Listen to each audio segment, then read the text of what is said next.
మోదీ మీరో శక్తి, మీ జీవితం ప్రజలకు అంకితం, చారిత్రాత్మక గెలుపునకు అభినందనలు, ప్రధానితో రష్యా అధ్యక్షుడు పుతిన్ కలిసి భోజనం, నేడు చర్చలంటూ చూస్తాం. నాకు తెలిసి ఫార్ లెఫ్టిస్టులకు బాగా మండేటువంటి ఫోటో ఇది. 2 రోజుల పర్యటనల నిమిత్తం ప్రధాని మోదీ సోమవారం రష్యా చేరుకున్నారు. మాస్కో విమానాశ్రయంలో ఆయనకు రష్యా తొలి ఉప ప్రధాని డెనిస్ మంటురోవ్ ఘన స్వాగతం పలికారు. అలాగే ఒకే కారులో మోదీతో కలిసి వెళ్లి ఆయనకు బస ఏర్పాటు చేసిన హోటల్లో దింపారు. అనంతరం మోదీ రష్యా అధ్యక్షుడు వ్లాదిమిర్ పుతిన్ నివాసానికి చేరుకున్నారు. ఆయన మోదీకి సాదర స్వాగతం పలికారు. వరుసగా 3సారి ఎన్నికల్లో గెలిచి అధికారం చేపట్టిన మోదీకి అభినందనలు తెలిపారు. ఆయన జీవితాన్ని ప్రజలకు అంకితం చేశారని కొనియాడారు.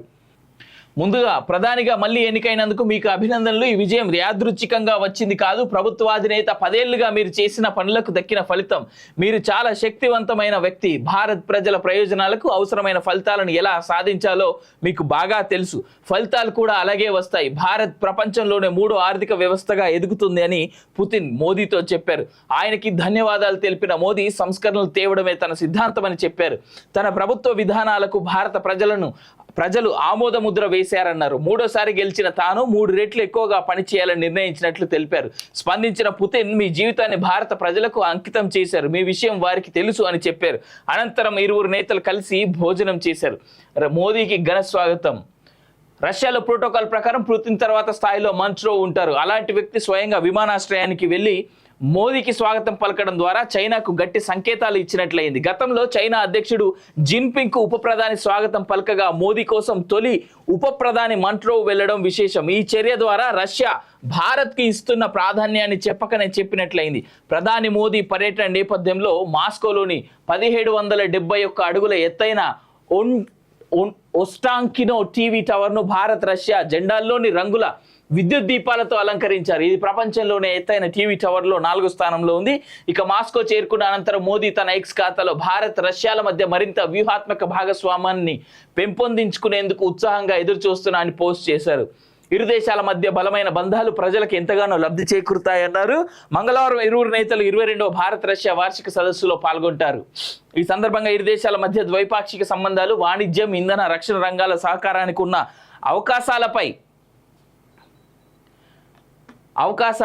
చర్చలు జరపనున్నారు. మోదీ చివరిసారిగా 2019లో రష్యా పర్యటనకు వెళ్లారు. కాగా జాతీయ అంతర్జాతీయ సమస్యలు సహా పలు అంశాలపై తన మిత్రుడు పుతిన్తో సమగ్రంగా చర్చలు జరుపుతారని మోదీ పేర్కొన్నారు. శాంతి స్థాపన కోసం అవసరమైతే మద్దతు అందిస్తామన్నారు. మంగళవారం పుతిన్ మోదీ ముఖాముఖి చర్చలు జరుపుతారని క్రెమ్లిన్ అధికార ప్రతినిధి దిమిత్రీ పెస్కోవ్ తెలిపారు. చర్చల తర్వాత పుతిన్ మోదీ సంయుక్త మీడియా ప్రకటనలేమీ ఉండవన్నారు. కాగా రష్యా యుద్ధంలో పనిచేస్తున్న భారతీయులను సురక్షితంగా వెనక్కి రప్పించేందుకు ప్రధాని చర్యలు తీసుకోవాలని కాంగ్రెస్ సూచించింది అంటూ చూస్తా ఉన్నాం. మంచి పరిణామమే నిజంగా ఇది జరిగితే. ఆల్రెడీ రష్యాకి హెల్ప్ చేస్తున్నటువంటి లేదా రష్యా యుద్ధంలో పాల్గొంటున్నటువంటి భారతీయ సైనికులు ఎవరైతే ఉన్నారో వాళ్ళందరూ తిరిగి వెనక్కి రప్పించగలిగితే అది అంతకంటే శుభ పరిణామం ఇంకోటి ఉండదు.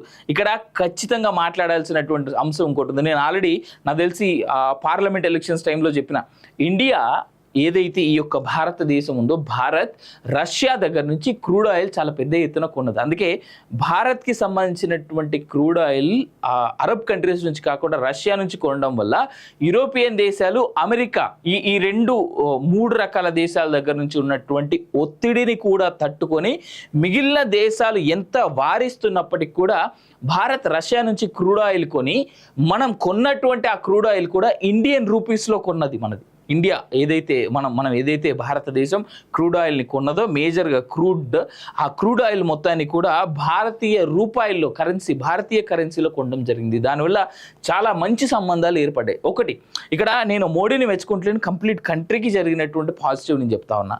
ఇక్కడ ఇంకోటి ఏంటంటే భారతీయ రూపాయల్లో కొనడం వల్ల రష్యా ఆ రూపాయిని ఎక్కడ ఉపయోగించుకోలేదు ఎక్సెప్ట్ మళ్ళీ భారత్లో ఏదైనా కొనడం వల్ల. సో ద్వైపాక్షిక బిజినెస్ ఏదైతే జరుగుతూ ఉందో భారత్కి రష్యాకి మధ్యలో, అది మరింత బలపడేందుకు అవకాశం ఉంది. సరే, ఈ టైంలో మోడీ విజిట్ ఏంటి, ఆయన వెనకాల ఉన్నటువంటి కారణాలు ఏంటి అనేటువంటిది మాత్రం రానున్నటువంటి రోజుల్లో మనం చూడబోతా ఉన్నాం అనేటువంటిది చాలా క్లియర్గా మనకు తెలుస్తూ ఉన్నది. మోదీ మీరో శక్తి, మీ జీవితం ప్రజలకు అంకితం, చారిత్రాత్మక గెలుపునకు అభినందనలు, ప్రధానితో రష్యా అధ్యక్షుడు పుతిన్ కలిసి భోజనం, నేడు చర్చలంటూ చూస్తాం. నాకు తెలిసి ఫార్ లెఫ్టిస్టులకు బాగా మండేటువంటి ఫోటో ఇది. 2 రోజుల పర్యటనల నిమిత్తం ప్రధాని మోదీ సోమవారం రష్యా చేరుకున్నారు. మాస్కో విమానాశ్రయంలో ఆయనకు రష్యా తొలి ఉప ప్రధాని డెనిస్ మంటురోవ్ ఘన స్వాగతం పలికారు. అలాగే ఒకే కారులో మోదీతో కలిసి వెళ్లి ఆయనకు బస ఏర్పాటు చేసిన హోటల్లో దింపారు. అనంతరం మోదీ రష్యా అధ్యక్షుడు వ్లాదిమిర్ పుతిన్ నివాసానికి చేరుకున్నారు. ఆయన మోదీకి సాదర స్వాగతం పలికారు. వరుసగా 3సారి ఎన్నికల్లో గెలిచి అధికారం చేపట్టిన మోదీకి అభినందనలు తెలిపారు. ఆయన జీవితాన్ని ప్రజలకు అంకితం చేశారని కొనియాడారు. ముందుగా ప్రధానిగా మళ్ళీ ఎన్నికైనందుకు మీకు అభినందనలు. ఈ విజయం యాదృచ్ఛికంగా వచ్చింది కాదు. ప్రభుత్వాధినేత 10 ఏళ్లుగా మీరు చేసిన పనులకు దక్కిన ఫలితం. మీరు చాలా శక్తివంతమైన వ్యక్తి. భారత్ ప్రజల ప్రయోజనాలకు అవసరమైన ఫలితాలను ఎలా సాధించాలో మీకు బాగా తెలుసు. ఫలితాలు కూడా అలాగే వస్తాయి. భారత్ ప్రపంచంలోనే 3వ ఆర్థిక వ్యవస్థగా ఎదుగుతుంది అని పుతిన్ మోదీతో చెప్పారు. ఆయనకి ధన్యవాదాలు తెలిపిన మోదీ సంస్కరణలు తేవడమే తన సిద్ధాంతమని చెప్పారు. తన ప్రభుత్వ విధానాలకు భారత ప్రజలు ఆమోద ముద్ర వేశారన్నారు. 3సారి గెలిచిన తాను 3 రెట్లు ఎక్కువగా పనిచేయాలని నిర్ణయించినట్లు తెలిపారు.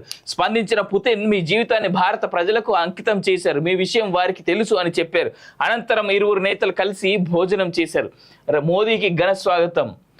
రష్యాలో ప్రోటోకాల్ ప్రకారం పుతిన్ తర్వాత స్థాయిలో మంట్రోవ్ ఉంటారు. అలాంటి వ్యక్తి స్వయంగా విమానాశ్రయానికి వెళ్లి మోదీకి స్వాగతం పలకడం ద్వారా చైనాకు గట్టి సంకేతాలు ఇచ్చినట్లయింది. గతంలో చైనా అధ్యక్షుడు జిన్పింగ్ కు ఉప ప్రధాని స్వాగతం పలకగా మోదీ కోసం తొలి ఉప ప్రధాని మంట్రోవ్ వెళ్లడం విశేషం. ఈ చర్య ద్వారా రష్యా భారత్ కి ఇస్తున్న ప్రాధాన్యాన్ని చెప్పినట్లయింది. ప్రధాని మోదీ పర్యటన నేపథ్యంలో మాస్కోలోని 1771 అడుగుల ఎత్తైన ఒస్టాంకినో టీవీ టవర్ను భారత్ రష్యా జెండాల్లోని రంగుల విద్యుత్ దీపాలతో అలంకరించారు. ఇది ప్రపంచంలోనే ఎత్తైన టీవీ టవర్లో 4వ స్థానంలో ఉంది. ఇక మాస్కో చేరుకున్న అనంతరం మోదీ తన ఎక్స్ ఖాతాలో భారత్ రష్యాల మధ్య మరింత వ్యూహాత్మక భాగస్వామ్యాన్ని పెంపొందించుకునేందుకు ఉత్సాహంగా ఎదురు చూస్తున్నా అని పోస్ట్ చేశారు. ఇరు దేశాల మధ్య బలమైన బంధాలు ప్రజలకు ఎంతగానో లబ్ధి చేకూరుతాయన్నారు. మంగళవారం ఇరువురు నేతలు 22వ భారత్ రష్యా వార్షిక సదస్సులో పాల్గొంటారు. ఈ సందర్భంగా ఇరు దేశాల మధ్య ద్వైపాక్షిక సంబంధాలు, వాణిజ్యం, ఇంధన, రక్షణ రంగాల సహకారానికి ఉన్న అవకాశాలపై చర్చలు జరపనున్నారు. మోదీ చివరిసారిగా 2019లో రష్యా పర్యటనకు వెళ్లారు. కాగా జాతీయ అంతర్జాతీయ సమస్యలు సహా పలు అంశాలపై తన మిత్రుడు పుతిన్తో సమగ్రంగా చర్చలు జరుపుతారని మోదీ పేర్కొన్నారు. శాంతి స్థాపన కోసం అవసరమైతే మద్దతు అందిస్తామన్నారు. మంగళవారం పుతిన్ మోదీ ముఖాముఖి చర్చలు జరుపుతారని క్రెమ్లిన్ అధికార ప్రతినిధి దిమిత్రీ పెస్కోవ్ తెలిపారు. చర్చల తర్వాత పుతిన్ మోదీ సంయుక్త మీడియా ప్రకటనలేమీ ఉండవన్నారు. కాగా రష్యా యుద్ధంలో పనిచేస్తున్న భారతీయులను సురక్షితంగా వెనక్కి రప్పించేందుకు ప్రధాని చర్యలు తీసుకోవాలని కాంగ్రెస్ సూచించింది అంటూ చూస్తా ఉన్నాం. మంచి పరిణామమే నిజంగా ఇది జరిగితే. ఆల్రెడీ రష్యాకి హెల్ప్ చేస్తున్నటువంటి లేదా రష్యా యుద్ధంలో పాల్గొంటున్నటువంటి భారతీయ సైనికులు ఎవరైతే